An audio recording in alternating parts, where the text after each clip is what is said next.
Okay.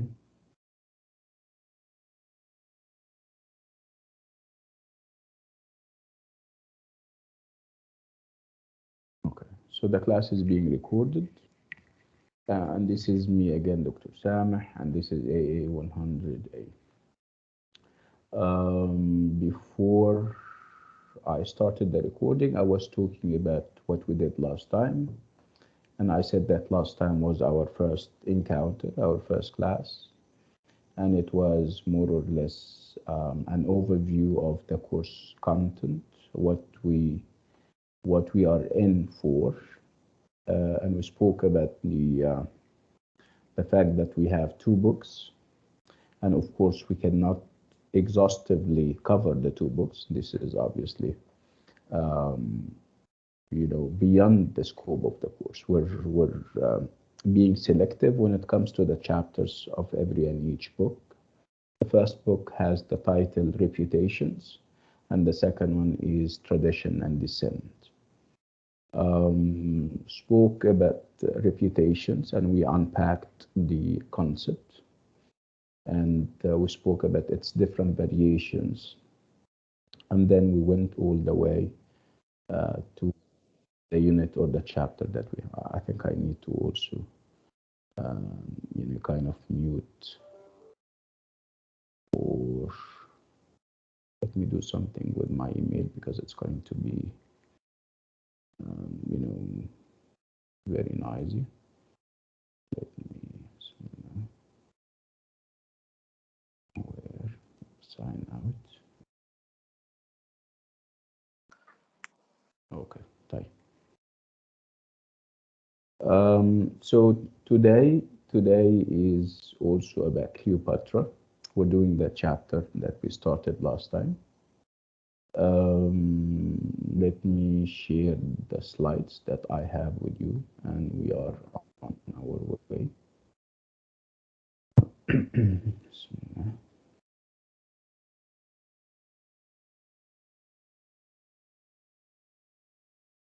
Yeah, can you see that? Yes. Okay, so these are slides that you yourself can find on the central LMS. When you go to the LMS course page, there is an icon that you press, and it takes you to the central LMS where you can find lots of resources on the course, on and about the course. And this set of slides happens to be one of them. Okay, let me first of all acknowledge the efforts of our colleague in Lebanon, Ms. Helen Zadorian. She is the one who developed those slides. Okay, so it's AA100A, everyone. It's the R's, past and present, and it's book one, and we're doing, or the theme, or the arching or arcing theme is reputations. It's Cleopatra that we're doing. For some reason it doesn't move. Yeah, it moved. I think I need to get rid of this.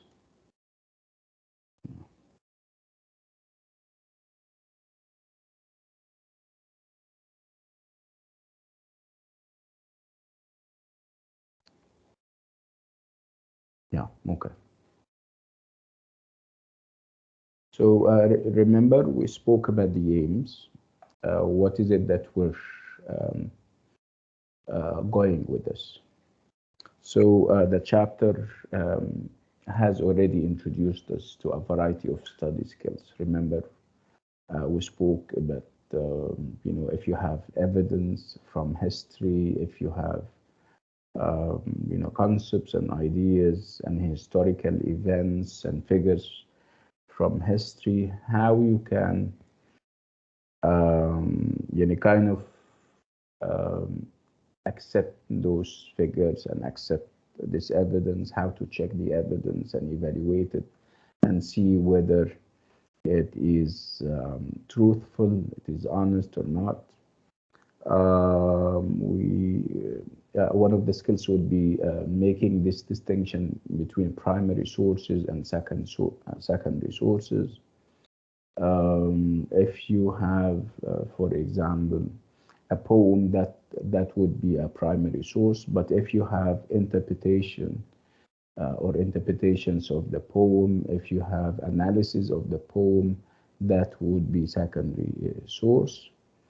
Again, the focus would be on whether to accept history and historical events at their face value, or are we allowed to challenge those histories and perhaps evaluate and see whether they were honest and truthful or not. So this is what we're doing. When we talk about historical evidence, we talk about poems, we talk about histories, biographies, statues, and coins, and inscriptions. Again, so you have the historical evidence and you are kind of challenging it, evaluating it, and when you evaluate it and you write about in a coherent way. Coherent way means that you need to start an argument and you set about defending what you're saying. So your argument is all about providing evidence for whatever you think is right and correct. Again, it's about the evaluation of sources. And if we talk about the evaluation of sources, we also talk about the motivations of authors and writers, and whether they have hidden agendas or they are innocent, they are presenting fake history, or is it truthful? So these are questions that you need to all the time pause and try to answer yourself. One of the things that we're also aiming at would be the idea of perceptions over the years. Perceptions change. You need to also be on the alert about that. You need, when you read history, you need to also remember that people may have different generations, may have different perceptions of the same historical event or historical figure. Like the example of Cleopatra, where you have different perceptions of the character and the figure of Cleopatra. Some people defend her, and some other people are detractors who think the worst of her. These are the aims and the objectives. So we're doing Cleopatra, this very famous historical figure. And of course, when I say Cleopatra, the name may ring a lot of bells at the back of people's minds. We're going to look at Cleopatra and see how she is portrayed in the modern times. And then we go to see how she was represented in the ancient world. And then we try to kind of compare and contrast how she was perceived in the past and how she is perceived now. Again, that would bring us to the idea of evidence, historical evidence, evidence from antiquity, from the past, and whether we should accept it as is, or should we challenge it and reassess it and come up with our own interpretation of what happened in the past. Again, we'll talk about the idea of how our backgrounds and our worldviews may impact the way we look at people, especially if they are historical figures. I mean, our worldviews, modern as they are, may shape and influence how we look at Cleopatra and the other historical figures. This is something that we did. If the name Cleopatra is dropped, the likelihood that lots of people um, know or recognize the name is very high because Cleopatra, uh, I claim, is all over the place. She is an iconic figure.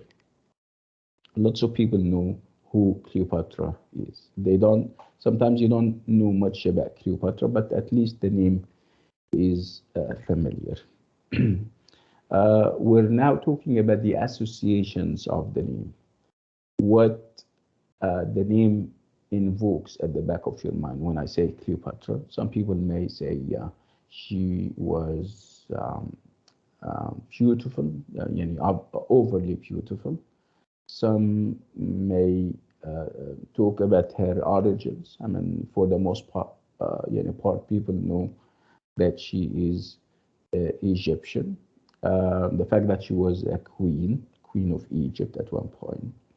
Some other people may talk about the fact that she was always in love with men and may refer to her as a temptress or a temptress. I don't know how to pronounce her. She has this kind of um, spell. She casts a spell on people because of her perhaps ravaging beauty, perhaps because of her charisma and strength of character.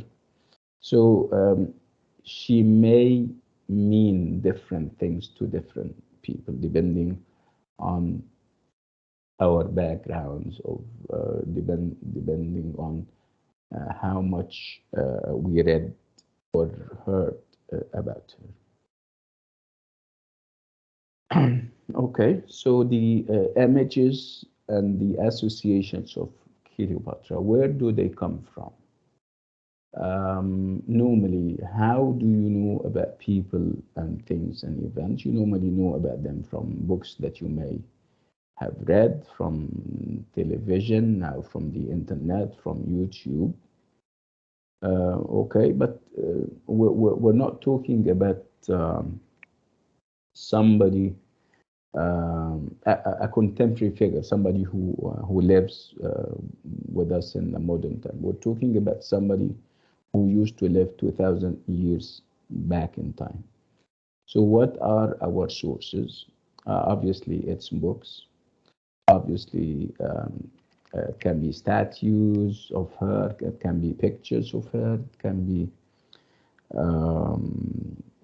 histories written on and about memoirs and stuff like that. Okay, so it's these sources that we get our information and knowledge about Cleopatra and others from. Again, the impressions that we have are based on those different sources. We need to stop and think whether those sources are truthful and honest or not, whether they are a true reflection of the true Cleopatra or not. But this is the big question that we will keep asking.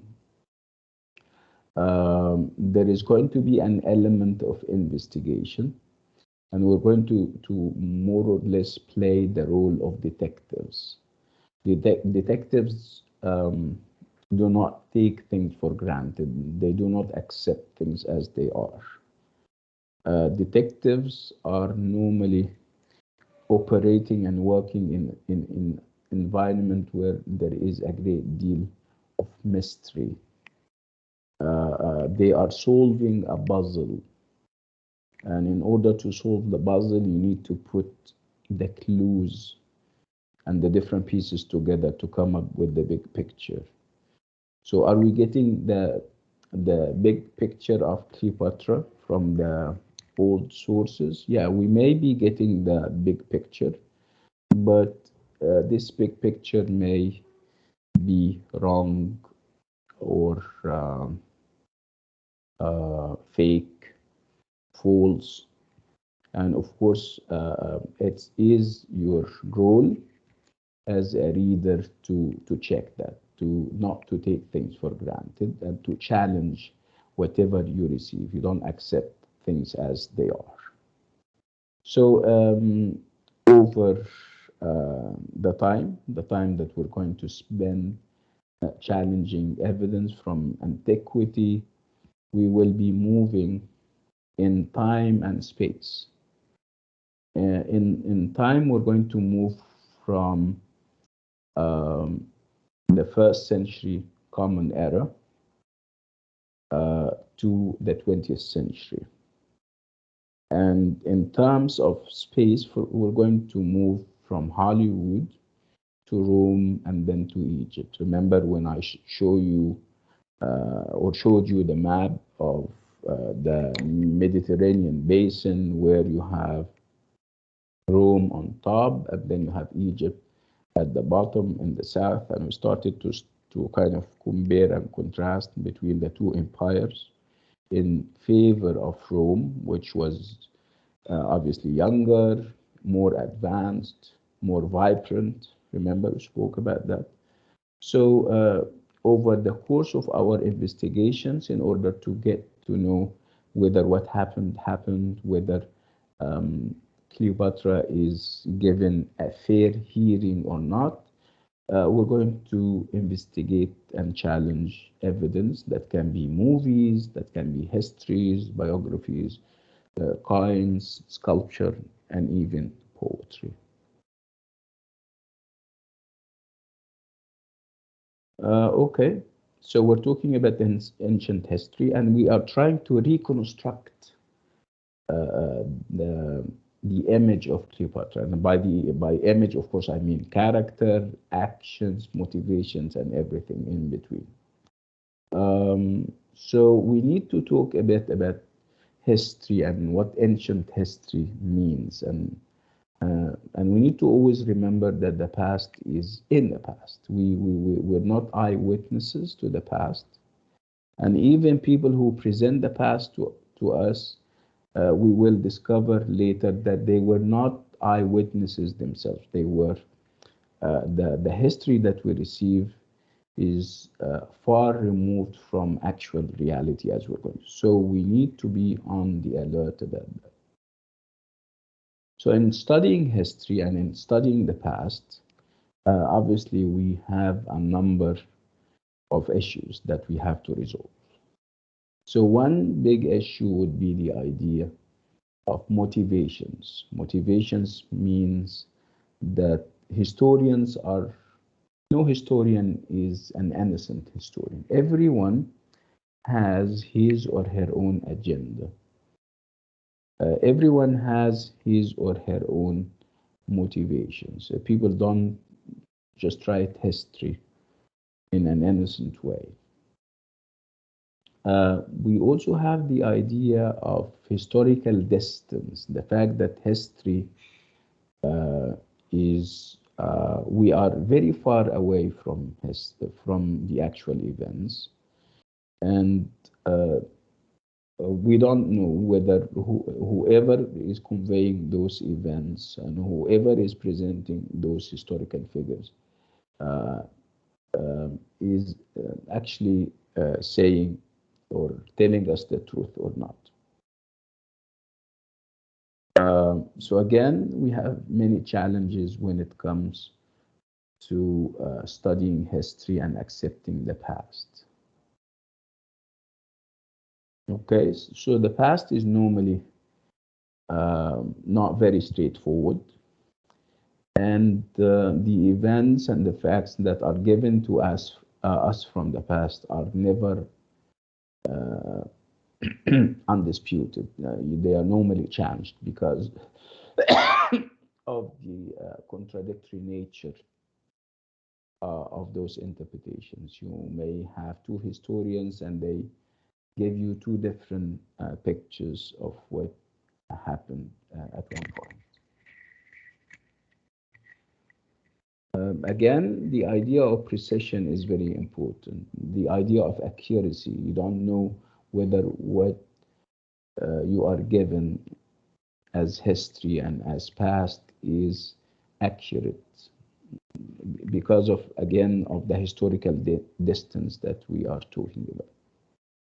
So our view of ancient history is that of, confusing and confused events. Sometimes it is normally fragmentary.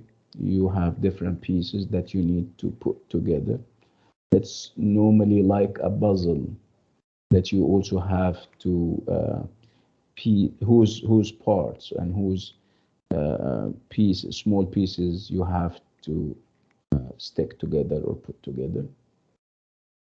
And of course, working on a confusing story, on confusing events, and looking at them as a puzzle that you have to kind of resolve would take patience and also imagination. You have to be creative. You need to be patient in order to come up with the right and the correct reconstruction of what used to happen. Again, your material, your material from the past, from history, would be poems that you need to investigate and check, biographies, histories, statues, and coins. Again, that would also need careful interpretation. And interpretation would be built on the idea of you doing your own research, investigating, scrutinizing the motivations of the authors. Like I said, authors are never innocent. They normally have agendas, and you have to, kind of uncover those hidden agendas. So again, we're stressing the fact that history is never, a set of plain facts that you can memorize, and that would be it. No, history is a lot more trickier than this. It is more or less like a maze or a labyrinth that has contradictions and hearsay and even conflicting opinions. So what to do about that? You need to be, assuming the position of a detective who explores things, who makes sure that whatever he or she receives is accurate and correct.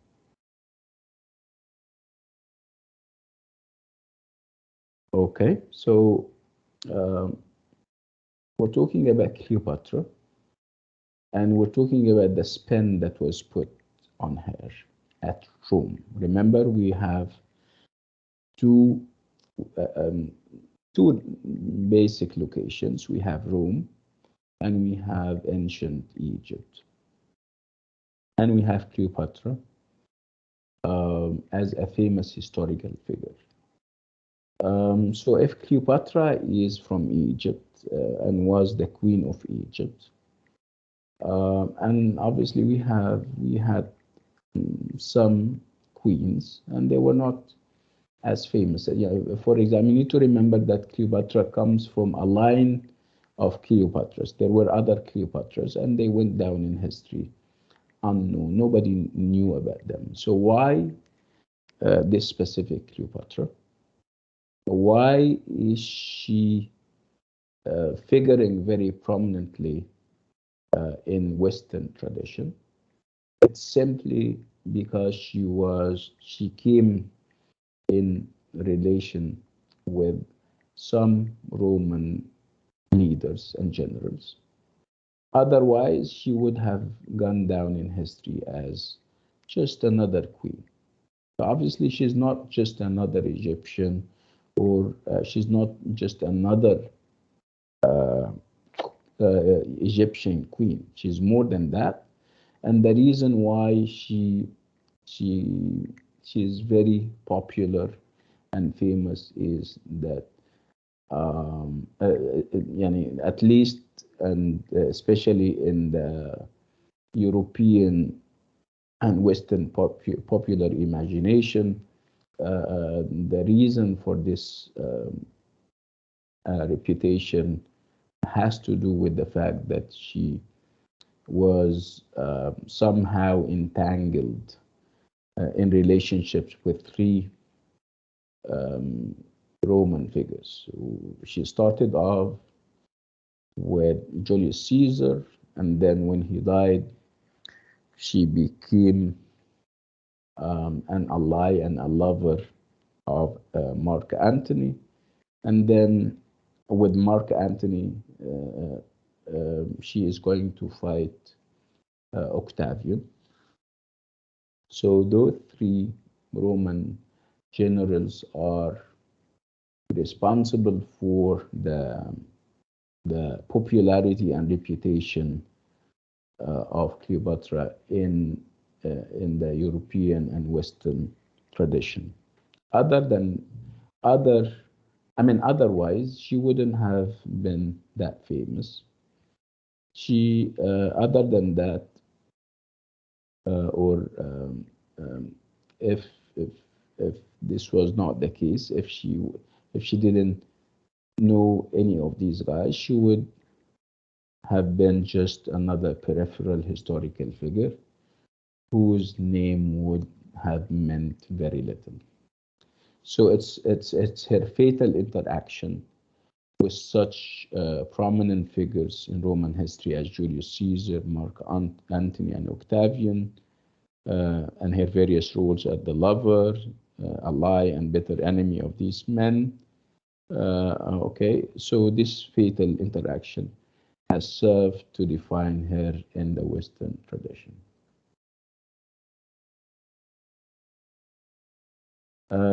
Again, Cleopatra is not presented as in a fair way. She was the victim of a vicious propaganda campaign, a smearing campaign that was started by Octavian. Octavian said very much about her and about Mark Antony and how evil they are. And people and Roman historians started to write about both. They started to kind of tarnish their reputations. Again, what contributed to this bad image that people had of Cleopatra at the time was the fact that she lost her battles and the war or the wars that she waged. She lost the wars and the battles against Octavian. So normally, um, winners in conflicts tend to write history, and of course they write, um, history in their own images. They write histories, uh, of course, highlighting their achievements at the same time, talking very ill and very bad about their enemies. They don't give them a fair treatment when they write about them.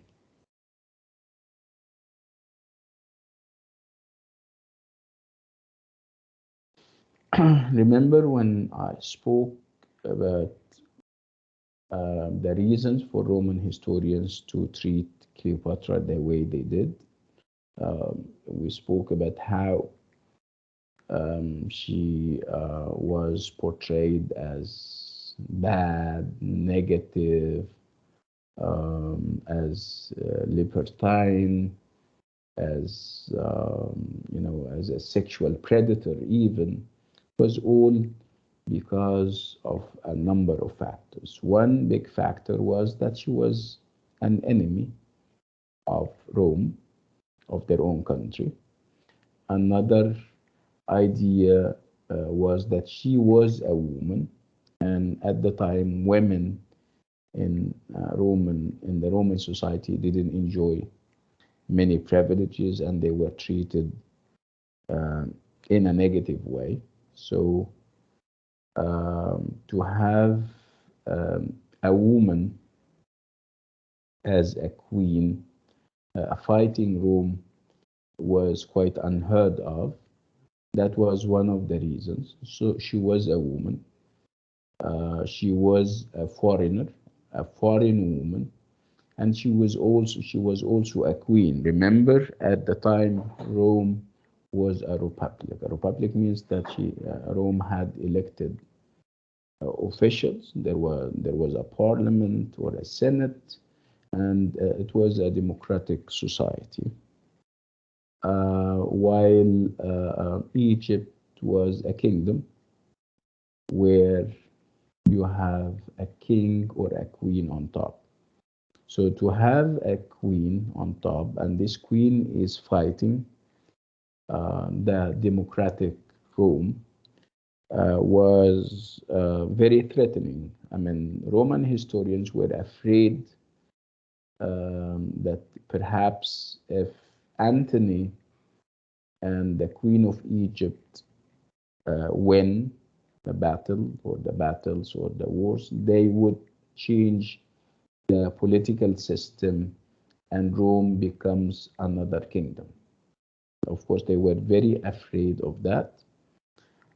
So, as you can see, they have every reason to tarnish the reputation of Cleopatra and say the bad things that we're going to read in a while or in a minute.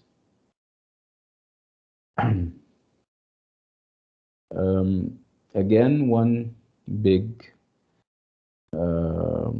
reason Cleopatra was portrayed the way she was in a negative way was the fact that she had this alliance with Antony.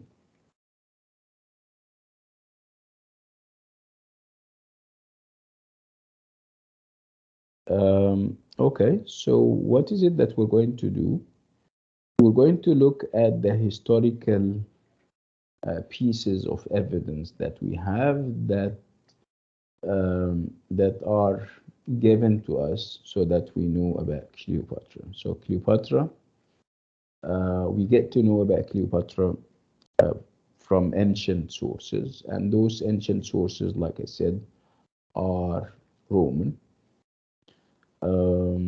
Unfortunately, we don't have parallel or corresponding Egyptian sources so that we can have this balance of sources and see um, who is more honest and more truthful. We're going to focus on Roman sources not because we like it this to go this way or we want it to go this way, but simply because we don't have Egyptian sources. So we are going to start with a speech, and this speech is said to have been given by Octavian, and this was before the Battle of Actium. So let me set the context. What we have now, we have an alliance between Cleopatra and Antony. It's alliance and marriage and everything. And we have the Romans headed by Octavian. Octavian is not happy about this alliance, and there is a state of war between Rome and Egypt. Okay, so there is this very famous battle and the build up to it. It's the Battle of Actium. So, in order to energize his base, in order to kind of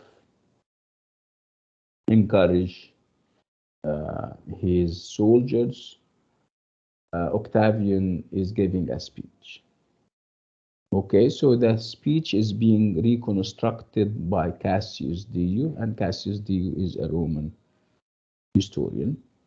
You would ask whether Cassius Dio was there at the time before the battle and during the speech, and I would say no. He came, as you're going to see, 200 years after. So he is reconstructing the speech. We're going to read the speech and see how Cleopatra is presented, see how um, Antony is presented, and see whether you think the representation is fair and balanced and honest or not. Okay? So, uh, while reading the extract, you need to think of the manner in which the speech presents. And I'm not going to even spoil it for you by saying it's negative or not. Let's read it for ourselves and decide for ourselves. Let me go and see how I can. Wait.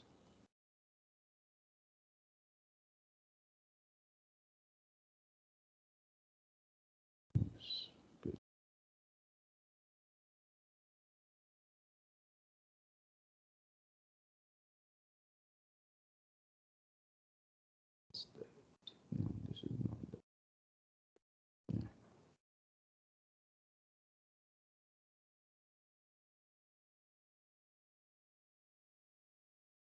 Can you see that? Is it clear enough? Yes, doctor. Guys, you also have the book, and I think it's on page 27. If you would like to open page 27, I would like you to read reading 1.1. That's Augustus. Augustus is another name for Octavian.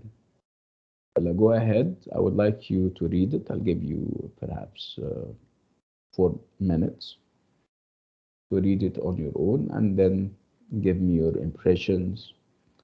Who is being talked about, and how he or she is presented, and all these kinds of things. Go ahead. And I'll read along. I'll read along.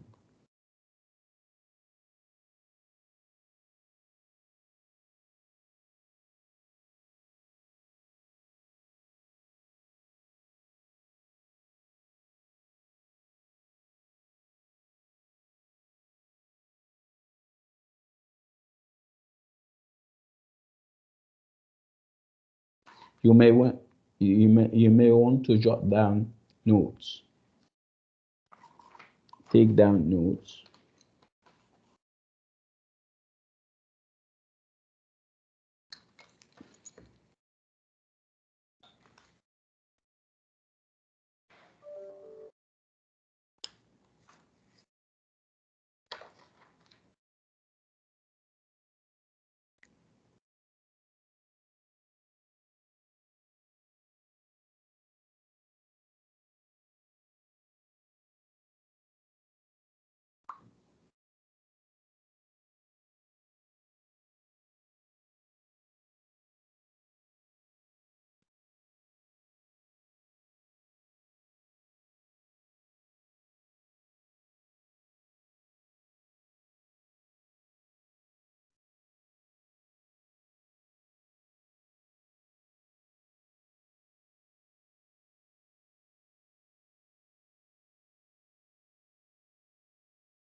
المحاضرة.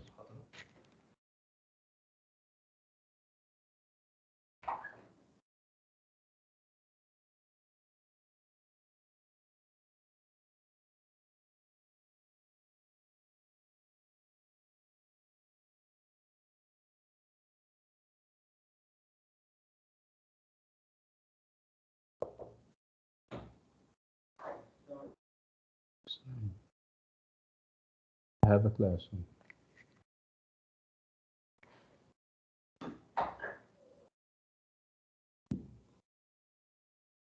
Are we done?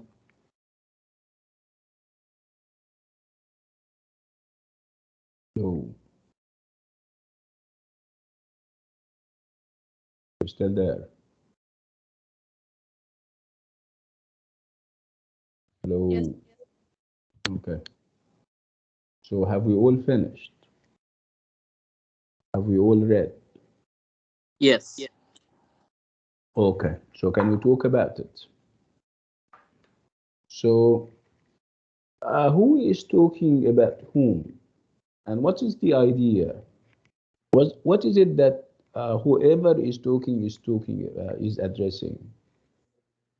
Is it relevant to what we've been talking about? Let's talk Yes, about can I it. answer? Yeah, what's your name? My name is Abdurazik.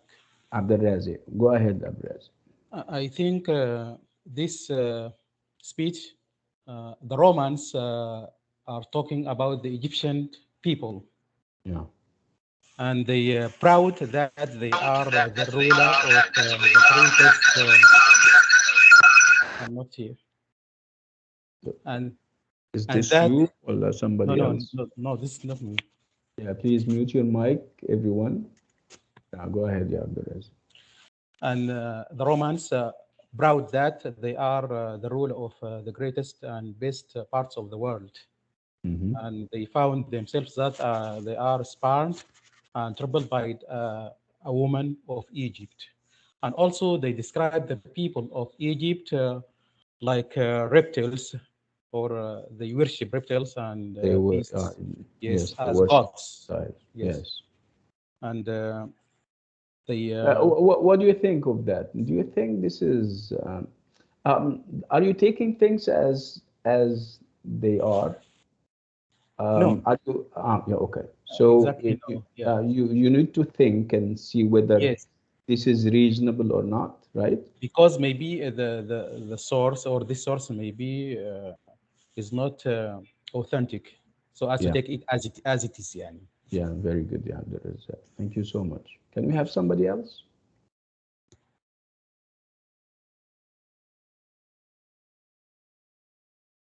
Hello, guys.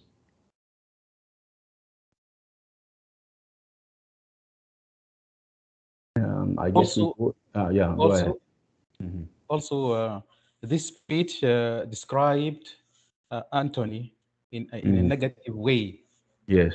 uh, Okay. like that he is controlled uh, by the queen, By a and he, woman, by yes, a by a corrupted. woman, a queen, yes. Yes. And Yes. he may be blind or Mad. mad, Yes. and to extend that he is fighting against his people for her. Yes.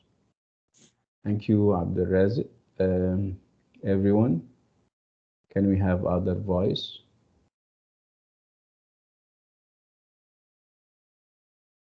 It's simple English that we're having.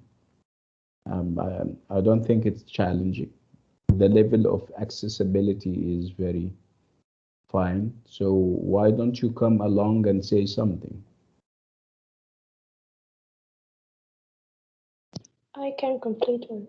Yeah, Excellent. what's your name? What's your name? Tuqa. Toka, go ahead. Yeah, Toka. Also, he said that all the good contributions of Antony will be dismissed, or they will deny it because of what he have done at the end. That he became an enemy to them, supporting Egypt Yeah. and leaving them. Yes, that's a good point that you're raising. Good. Nice, nice. So it's a negative document, right? And it's all about trashing Egypt and its queen, right? Yes. Okay, fine. They was also saying that it is a dishonor for them to have an enemy like Egypt because Yeah, it's weak and it's yeah, ruled by a queen.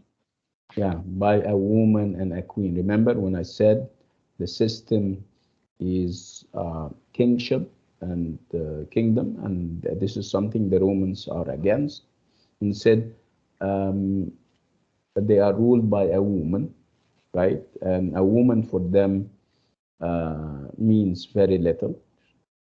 Remember, again, Can I um, add? yeah, go ahead. Also, they said that Antony, uh, he was, or he bewitched Yes, by Cleopatra, and so he abandoned his whole ancestral way of life and embraced alien and barbaric customs. yes, He yeah, also has ceased to honor them and his flew countrymen mm. Uh, or their laws or his father's gods. yes. So what customs did he bring to the speech? I mean, what Egyptian customs? And obviously they are bad for him. Yeah, What Egyptian customs did he talk about that he doesn't believe are good?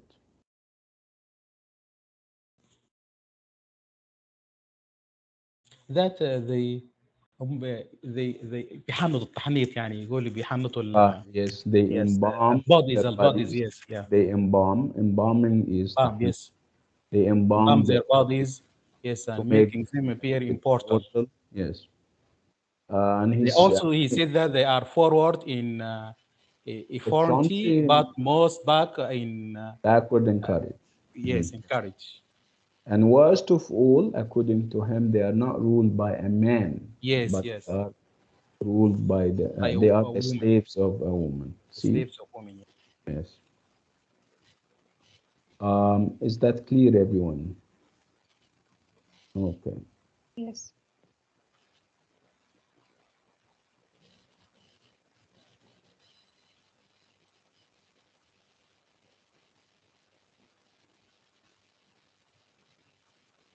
Okay. So this was, like I said, a speech given by Octavian before the Battle of Actium. And this is reconstructed 200 years after by the Roman historian Cassius Dio. Okay, so you have the original author and you have the one who put together the speech 200 years after. What does tell you about the speech? 200 years after what happened. So what do you think? Do you think you would trust that this was given by Octavian? No, Uh, No, you need at least you need to think, right? Um, okay, that we'll come to this point in a minute. So the manner in which this speech presents, you need to think about the manner. You need to think about the manner in which this speech presents a negative image of Antony through his association with Cleopatra and Egypt. So now that we have read the speech, do do we think that Cassio they seem to be presenting an impartial? Impartial means fair, objective picture of the past based on a careful weighting of the evidence available to him. Do you think he is giving an impartial picture? You can never tell, right? But perhaps you need to look at the amount of exaggeration that the speech has in terms of he left nothing negative, and he didn't say about the Egyptians, for example. No country in the world is as bad as he presented it, right?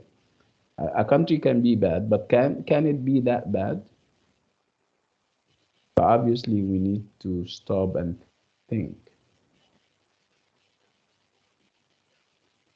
So this is how the speech is interpreted and discussed in the book. So in this speech, Antony is characterized as a shadow of his former manly Roman self. He is no more the Antony that everybody knows. In the past, before his association with Cleopatra, according to them, he was manly, he was a good soldier, and he has all the Roman attributes. Now, with the association with Cleopatra, he has embraced a foreign and a decadent way of life, and he is now bewitched and enslaved by Cleopatra to the extent that he is now fighting against his own country. According to the speech, Antony has become effeminate. Effeminate means woman-like. He doesn't behave like a man anymore. And he is self-indulgent. And self-indulgent that he is only interested in enjoying himself and being around Cleopatra and stuff.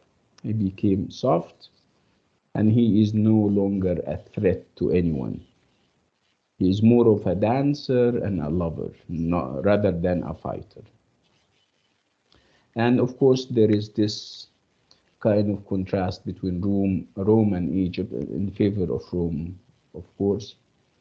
And you know, Octavian would refer to how the people of Egypt lead or live their life, and the fact that they are slaves of women, the fact that they are worshippers of reptiles and beasts.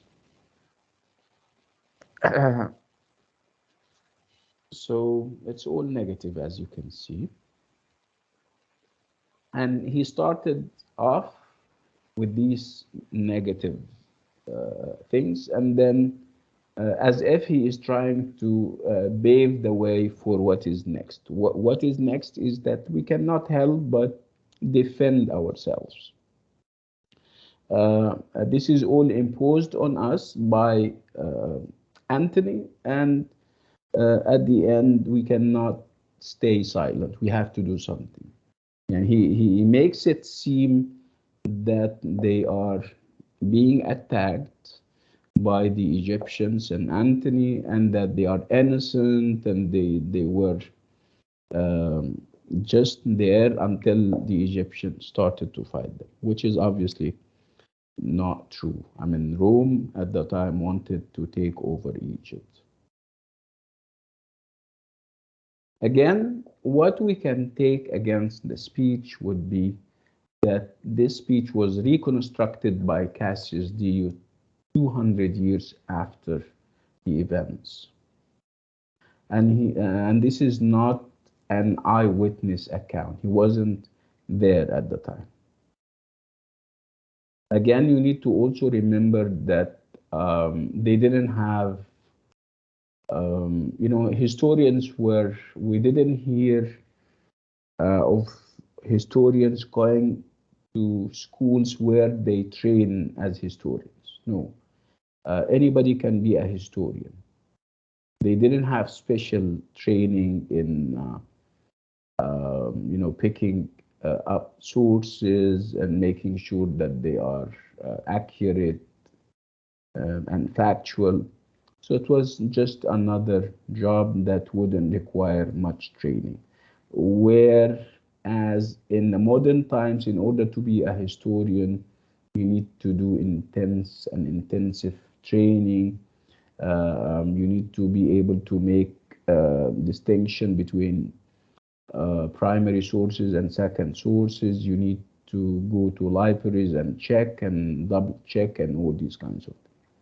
So these are scientific methods that the historians of the past didn't have. So that would also cast much doubt on the authenticity of the speech and the truthfulness of the one who is reconstructing the speech, namely Cassius Dio. So, writing over 200 years later, how did Cassius Dio know what Octavian said in his speech? Did Octavian, for example, have a historian with good shorthand traveling with him? This is one of the questions. So the likelihood, the possibility that Cassius Dio made up and invented the speech is very high. And of course, he's a Roman. He is also, he has this idea of women because he's a Roman. He doesn't, he hates women. He hates, kingdoms.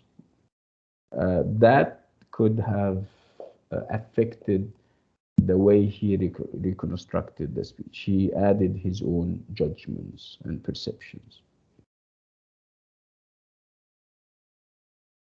Um,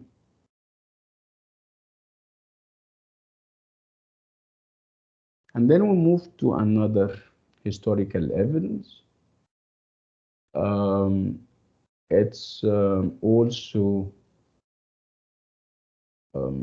Roman, something, it's a Roman source. We had this, he was more or less like a biographer and a literary figure by the name of Plutarch. And Plutarch used to write biographies of famous people, whether they were presented as good or as bad. The reason why he would present them and give them in his memoirs and biographies was to teach people a lesson or two. If he presents somebody as valiant and good and everything, he's trying to tell people you need to look up to this guy and take him as a model. If he's presenting a historical figure as bad and evil and everything, like Antony, he is trying to tell people not to emulate and copy this figure. So Antony is one of the characters that he presented in his biographies. And the part that he did was called the fallen hero. So we have a hero. So Antony at one point was a hero according to Plutarch, but he is now fallen. He is now disgraced for obvious reasons, right? Because of his alliance with the Queen of Egypt. This Queen of Egypt is a woman, rules a dictatorship because it's not, Egypt is not a republic, and all these kinds of things. So Plutarch's life of Antony is the principal ancient source for the events surrounding Antony, Cleopatra, and Octavian. So we get to know more or much about Antony, Cleopatra, and Octavian through this source, the life of Antony by Plutarch.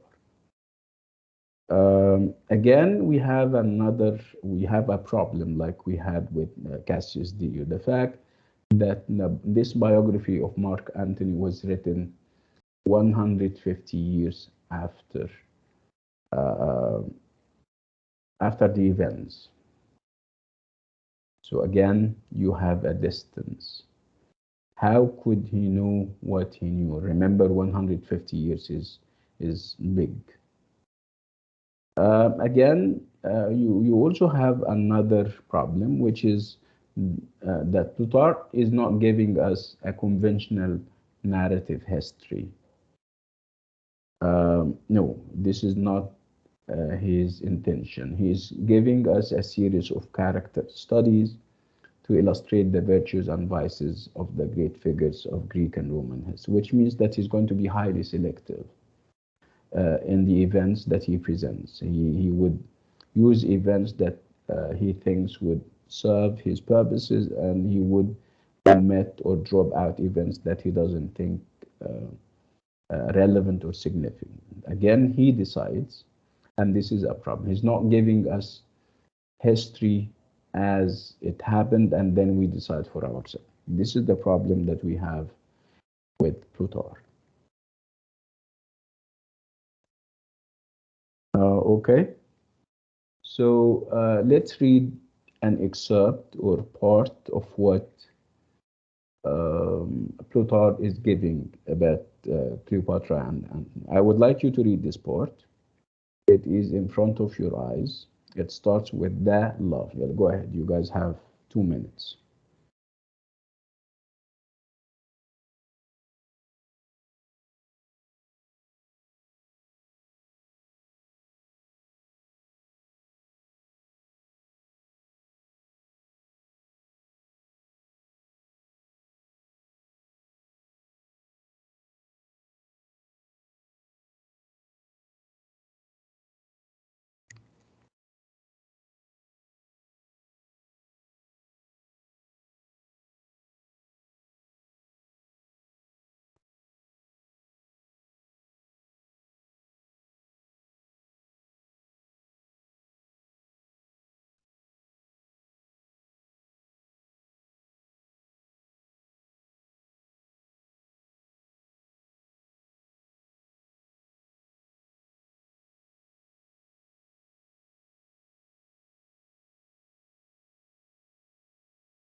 Okay.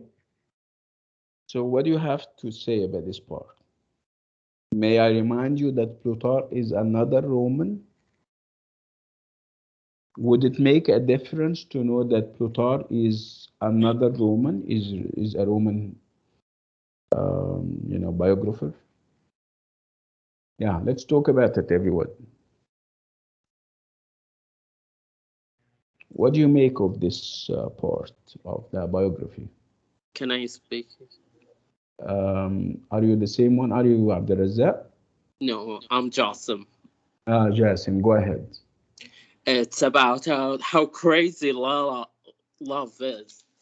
Hmm. Yeah. It's about Hmm. how blind Antony was with Cleopatra. Yeah. Which is Plutarch is taking as good, then obviously love is such a good thing. Is he saying that this is good? No, Then no. So why do you think love here is presented as negative? Then obviously love is a good force. I mean, it's very empowering. It's because why? of the word madness. Yeah, and I'm saying why does Plutarch think love here is bad? What is wrong with Anthony falling in love with Cleopatra? What's wrong with that? With Yeah, Can I go ahead. ask corruption. you, Can doctor? I answer? Yeah, can we finish with Jasim first and then move to the other colleagues? Doctor, I'm sorry for disturbing. I'm Ragad. Okay. Raghan. I couldn't attend today's class and I have to leave. I just attended now to let you know. I'm sorry. It's okay, Raghan. Yeah. Can Good I luck. leave? Absolutely. Yeah. Yeah, thank you. Thank you Yalla. so much. Take care. Bye-bye. Yeah, Jasim, are you done? Would you like to add? Yeah, I'm done. Yeah, okay. طيب. Can we have somebody else? And somebody was Yes, trying. can I Can I answer, participate? Doctor? Let me hear the young lady and then move to you, Abdulrazak. Okay. Okay, it was bad for him What's your because name? Can I Sarah. Sarah. Yeah, Sarah. love was bad for him because it corrupted all the qualities in him. Yeah, okay. Yeah, that's it. Oh, okay. So, are we losing sight of something here? Remember, she is a foreigner. She is an enemy of Rome, right? She is also a queen. So obviously falling in love with somebody from within his ranks, from his country would have been okay. Olay, what do you think? So love here is frowned upon, is not appreciated because it's love for or to Cleopatra, who happens to be the queen of another country, who happens to be a foreigner, who happens to be a woman. Yeah, of course, he's going to fall in love with her. I'm sorry, forget about this last thing, right? It's simply because of how strange she is. And again, they have this idea that people of this part of the world, namely Egypt, are practitioners of witchcraft or magic. They practice magic and witchcraft on people. So he's trying to say that Antony is under the magical spell of Cleopatra. It's not, just another type of love. No, it's love. It's forced love. Love that is corrupt, and it corrupts Antony, right? So as you can see here, the image presented of Cleopatra and her influence and impact is obviously very negative. So Antony could not resist that temptation.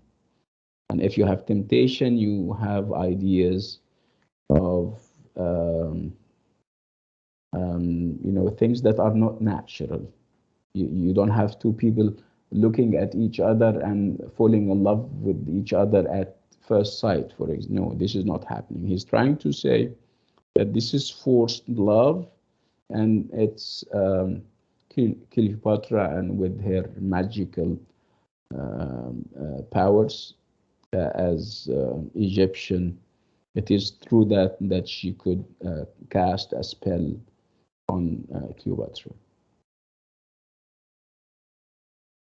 So in this passage, as in the extract from Cassiodeo, we can see that Cleopatra is presented as a fatal influence on Antony. She is temptation personified, and Antony is incapable of resistance. So, to the extent that Antony is depicted as a man who has lost his mental faculties and abilities. And of course, if you lose your mental faculties and abilities, you lose all sense of responsibility. You're no longer a responsible individual. This is another passage that I would like you to read and see whether it is relevant to the previous one, whether it is continuing the assault on Egypt and on Cleopatra, or is it taking a different direction. Go ahead. You guys have 2 minutes.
Okay.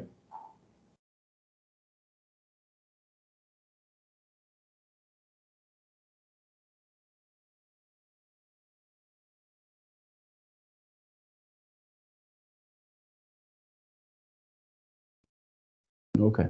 Can we talk about it? Yes, Can I can answer, I Doctor? answer?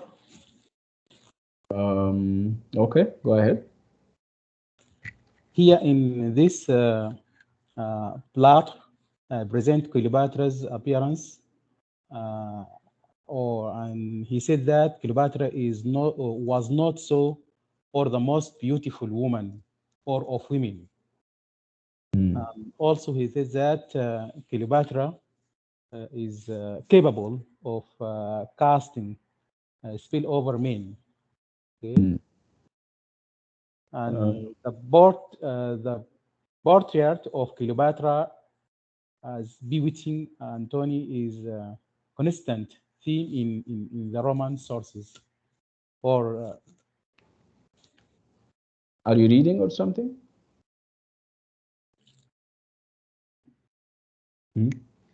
Okay, thank you, Abdulrazak.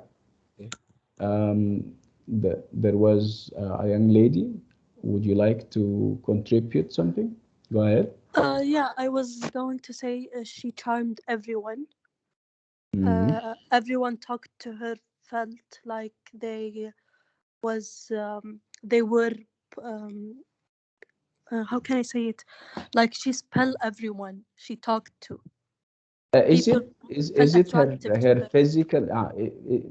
No, Was she physically attractive? Is it about physical attraction?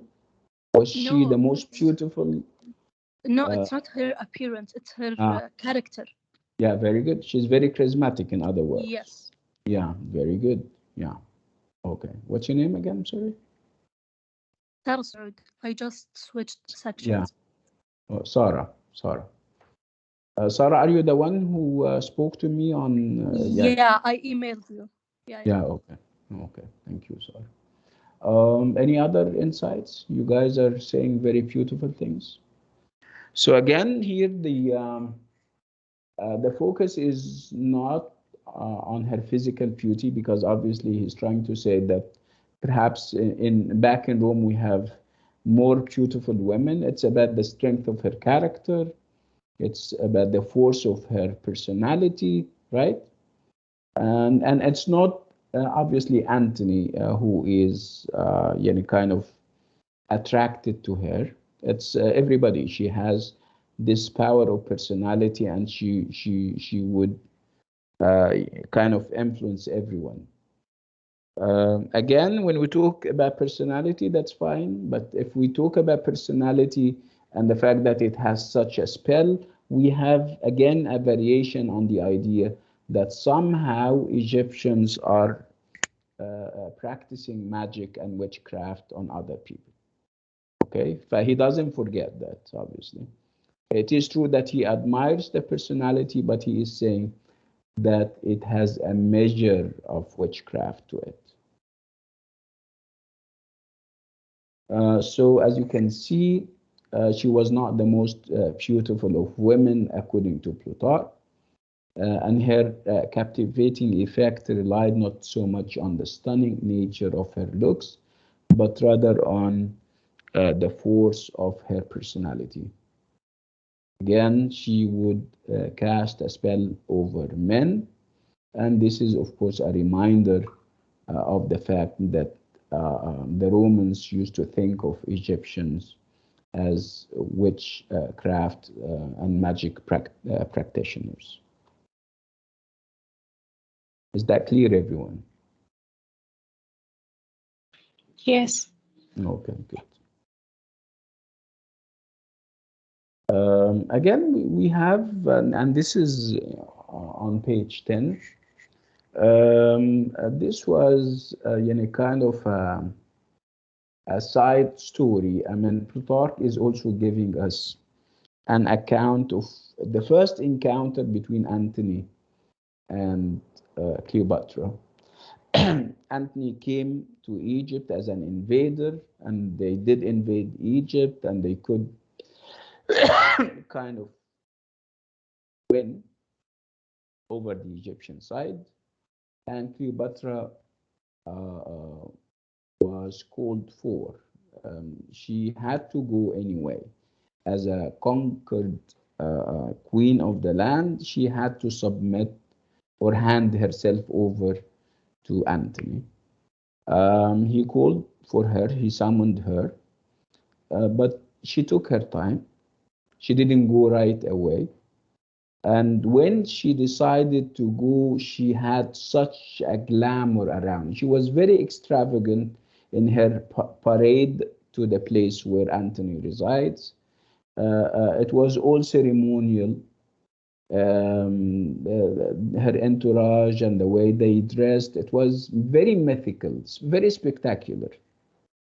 Again, the idea that he would summon her, call her to come over, and she postpones, she never goes, and that built excitement within Antony, uh, obviously. And when she finally came with her extravagant dress, with the way she perhaps wears makeup, with her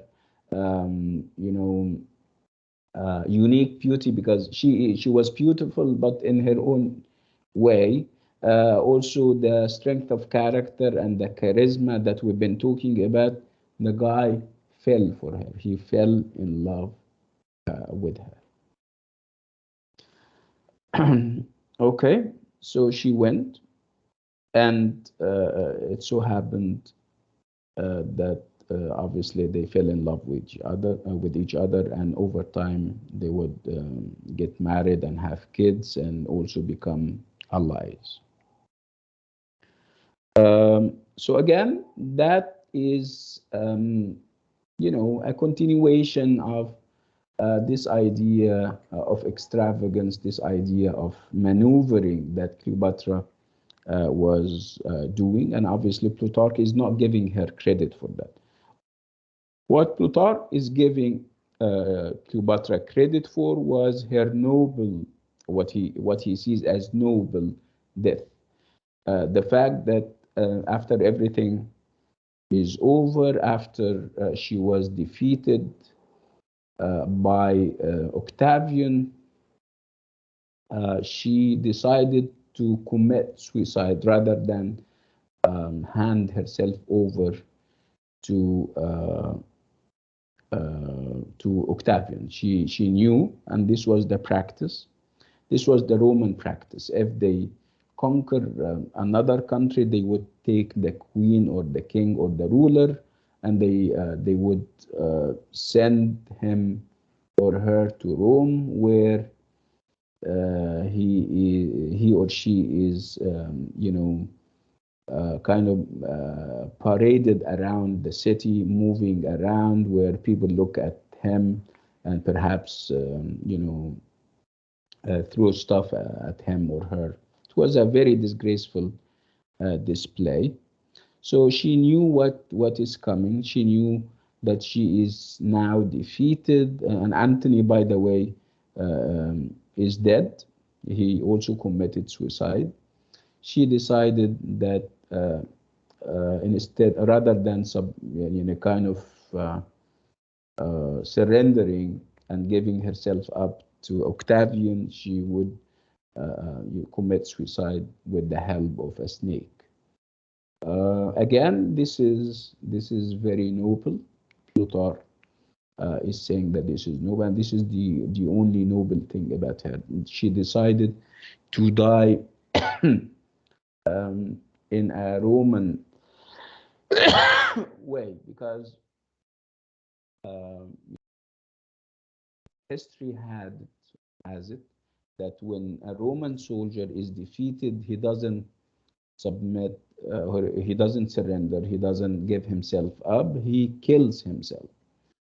And this is the only thing that she would, and that they would associate with Roman qualities. This is the only thing that they accepted. Again, for the most part,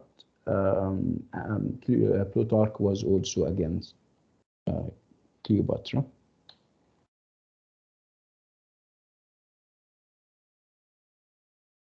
Again, so these are either a biography or a speech.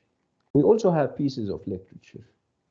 We have a poem that was written to kind of celebrate after the battle of Actium is over, after Cleopatra and Antony committed suicide, and they are now out of the picture.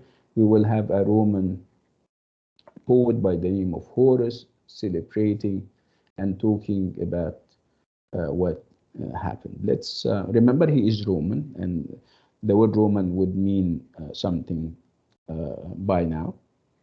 You can even expect what he is going to say. Do you think being a Roman would make him objective and we're going to hear nice stuff about Cleopatra, for example? What do you think? If I said that we are in for another Roman talking about Cleopatra and Antony, do you think he is going to be fair and square? No, he will say Of more. course not. Yes, that's correct. And remember, when I said this is a poem, do you expect it to be accurate? Is it a historical record? Are we expecting a historical, a factual, accurate historical record? No. No. It's a poem, right? And poems, by definition, are long or short, no matter how long they are. Are they long? No. No. Okay. They are not like, prose books. They are not, however long they are still short, right?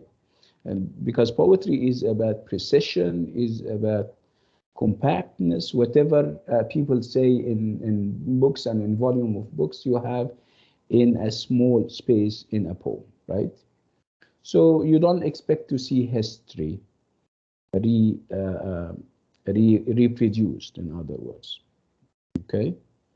So you would expect to see impressions and opinions, and impressions and opinions are not facts, right? Your opinion of Samih is not necessarily a fact or facts about Samih. Walay, what do you think?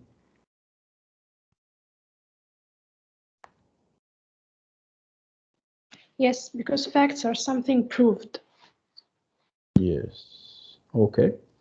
So we'll go now and read the poem. The poem is called an ode. It's an ode. An ode is a lyrical type of poem. It's normally used in order to celebrate and mark great achievements and events.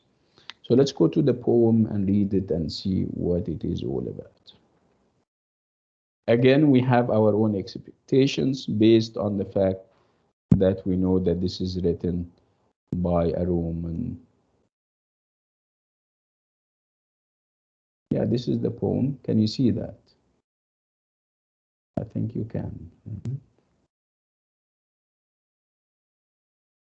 Yalla, go ahead. Remember, it may look short. The lines may look short, but reading a poem is obviously different from reading a piece of prose. Poems are normally they don't lend themselves to easy interpretation. They would need more time than their prose, counterparts. I'll give you 5 minutes for that because poetry is more intellectual, and again, like I said, is sometimes challenging and difficult. Yalla, go ahead.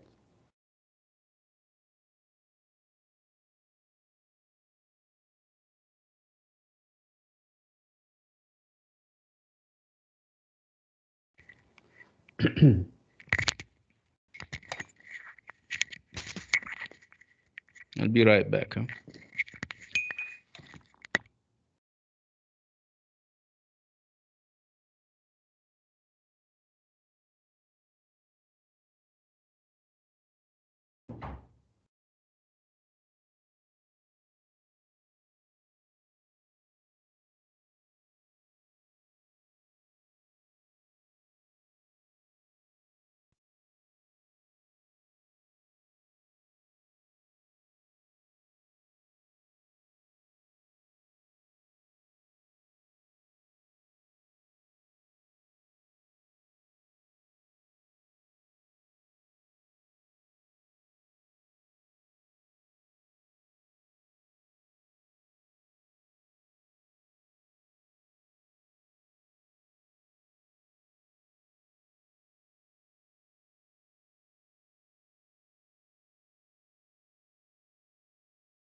So any luck? Are we done?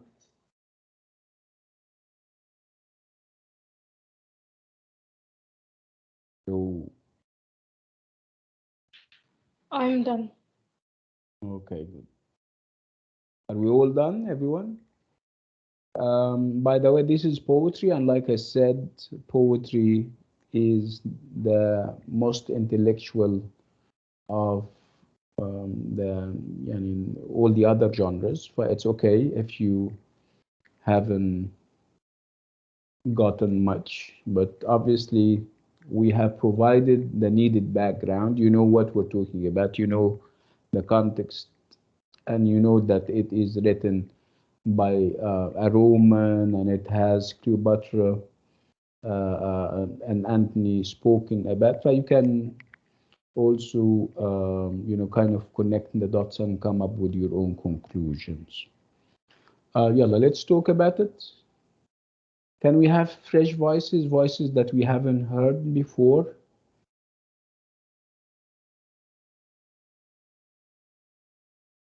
Hmm.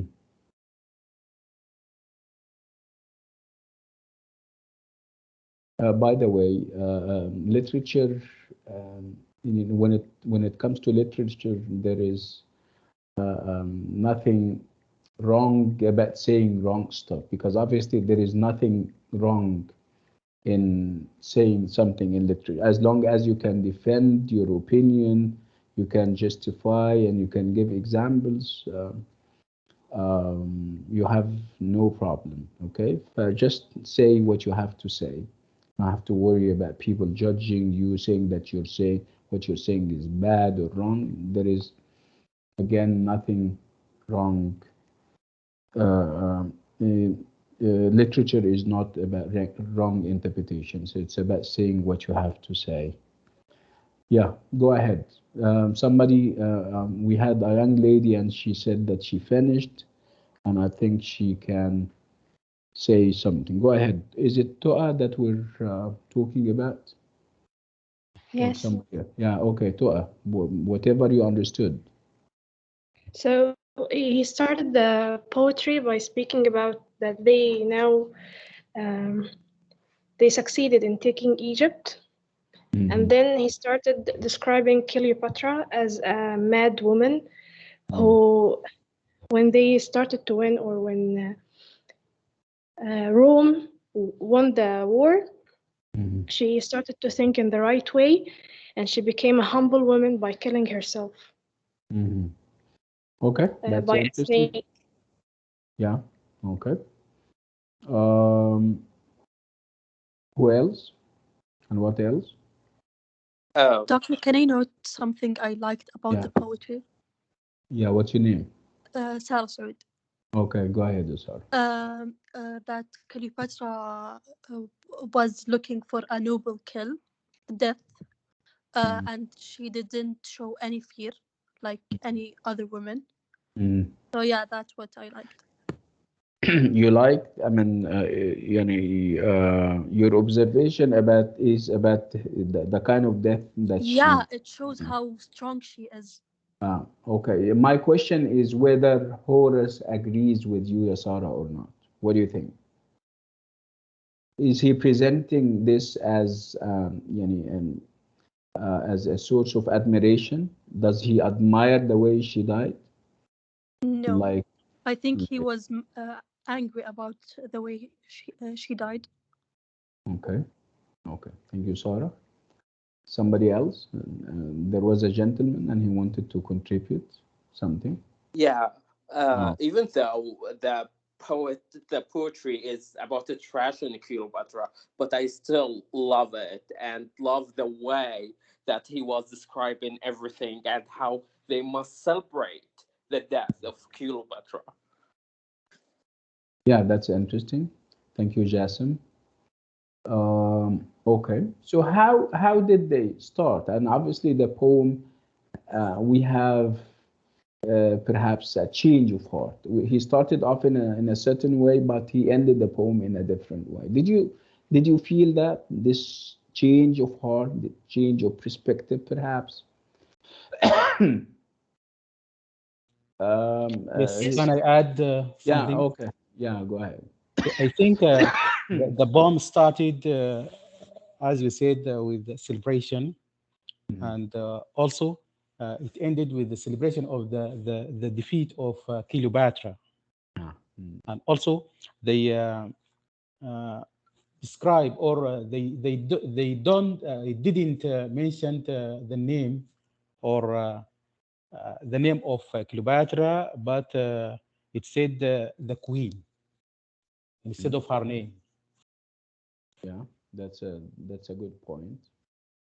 Yeah, not mentioning somebody by name. Lana, obviously we have Caesar, and if we, I don't know whether we have Antony mentioned, but yeah, we don't have her name, which is obviously a sign of disrespect, right? Okay.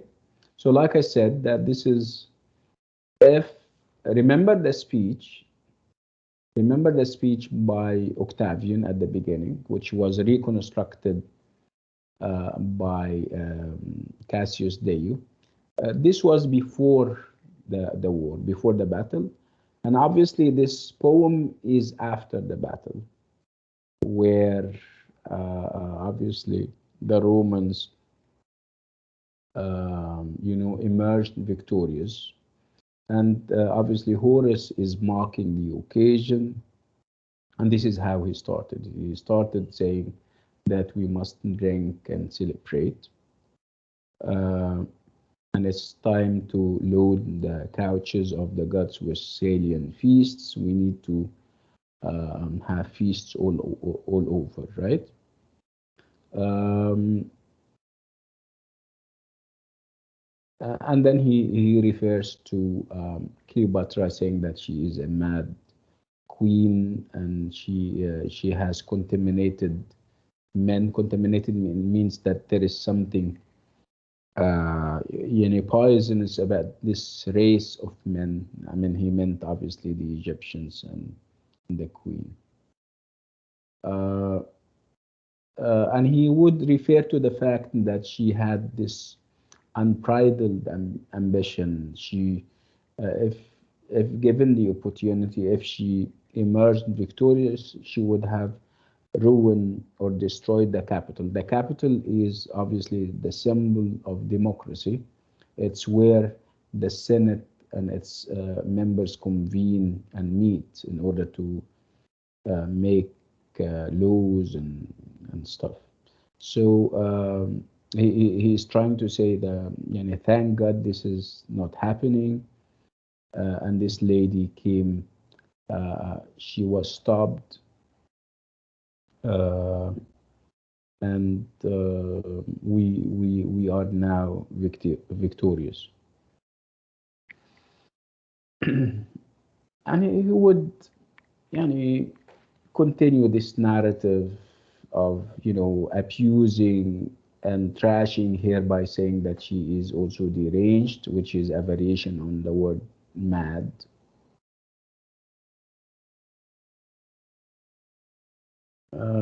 And then we have a change of heart. Like I said, he started off attacking and trashing her, but towards the middle of the poem, he would uh, talk about the Romans as being hoax, and the Egyptians, and on top of them, Cleopatra as being doves.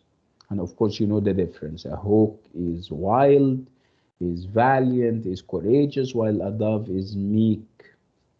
Okay, is asking for kind of forgiveness for them, or treating them in a gentle way.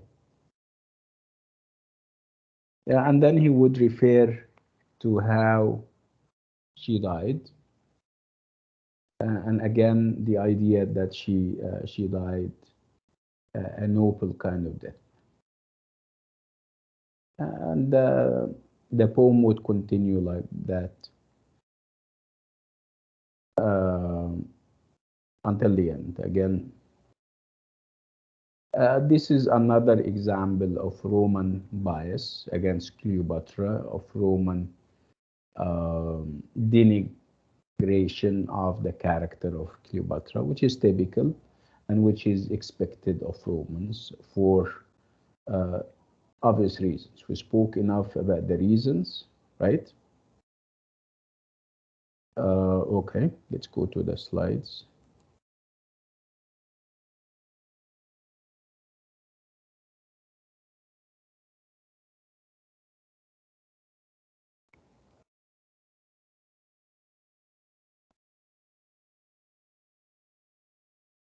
So as you can see, the opening of this poem captures a mood of an almost compelling need to celebrate, with its repetition of now and its double repetition of we must celebrate. So they are very joyous and happy, dancing and feasting, following the news that Cleopatra got defeated once and for all. Again, like I think this was Abdel Razzaq, talking about the idea that the poem didn't mention the name Cleopatra. Cleopatra is not referred to by name. She is introduced as the queen. Again, this is also stressing the fact that she was a queen, and queen means that she was a dictator. They don't have parliament, they don't have a senate, and this was a hateful word. Queen and king were hateful for the Romans. Again, on a number of counts, she is disapproved. She is not accepted. She's a woman, and she is also a queen. Again, she's described not only as a queen, but as a crazy one.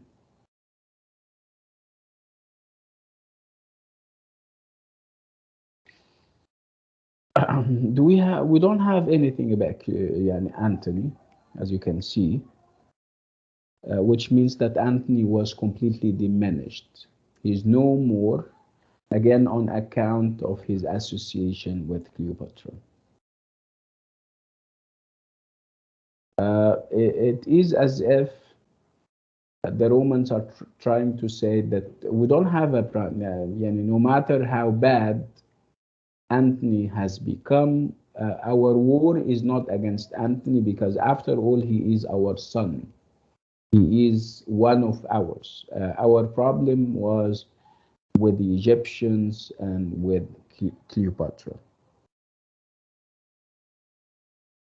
Again, like I said, there is, in the second part of the poem, we can begin to sense a shift in tone.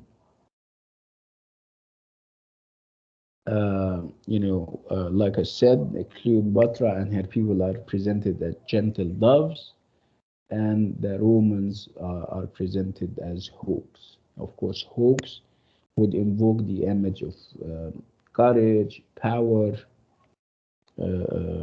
resilience, and all these kinds of things, while gentle doves would give you the sense that the Egyptians are reduced to soft individuals. They are effeminate. They are incapable of fighting and all these kinds of things. So it's not sympathy after all. It's thinking of them in negative terms. Again, Horace, like Plutarch, describes Cleopatra's suicide as a deliberate and defiant act that prevents her capture by Octavian and being paraded as a conquered enemy in triumphal procession back in Rome. This is, according to Horace, is very noble.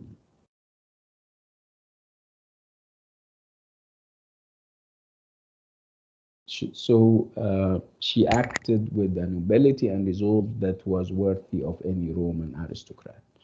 This is where she is associated with the Romans now in a positive way for perhaps the first time. She is compared to Roman soldiers and Roman aristocrats who never gave themselves up if they get defeated. They prefer to kill themselves.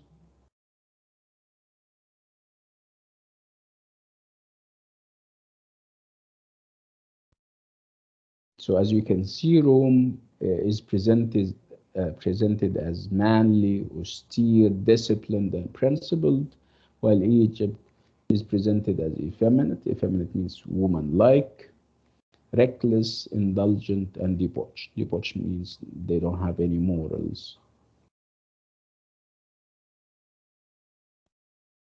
Do you have any questions so far?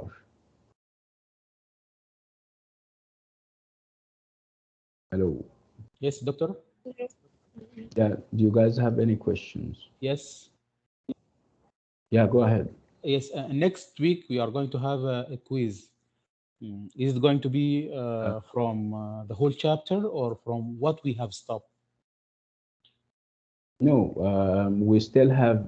Remember, the quiz is going to be on Thursday, and we have a class on Tuesday. So Tuesday we will finish the chapter because That we are going to cover all part the that chapter. Yani. yeah the part that we have left is very small. Like So we're what going to type? finish it off, and the What questions are going to be what multiple type of multiple questions? choice Yes, questions. Multiple, MCQ. yes, inshallah. Hi. Unless you have questions or comments, I'm going to call it a day, and we're going to stop on this note. Do you guys have any questions?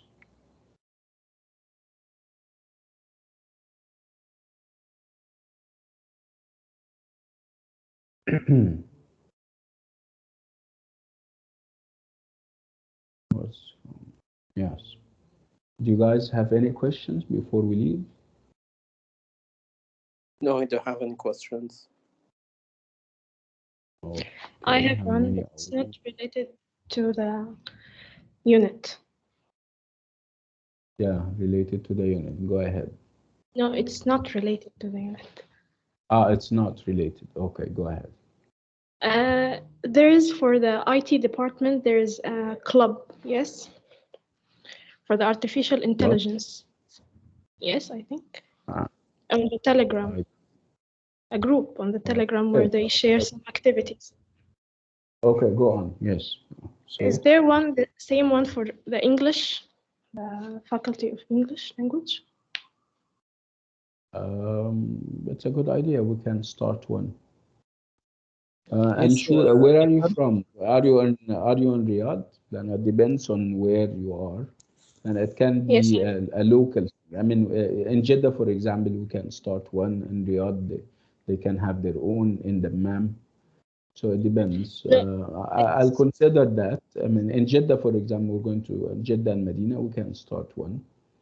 mm, Okay. So, who is Yes, from Jeddah? yes, Who is from doctor. Jeddah? Doctor. Let's finish this part, Abdul Razzaq, and then move to you. Does this answer your question, Yatoa? I don't know. I've heard before that there is a club for writing or something like that, but I don't know, or We have. reading. Perhaps we need to reactivate it.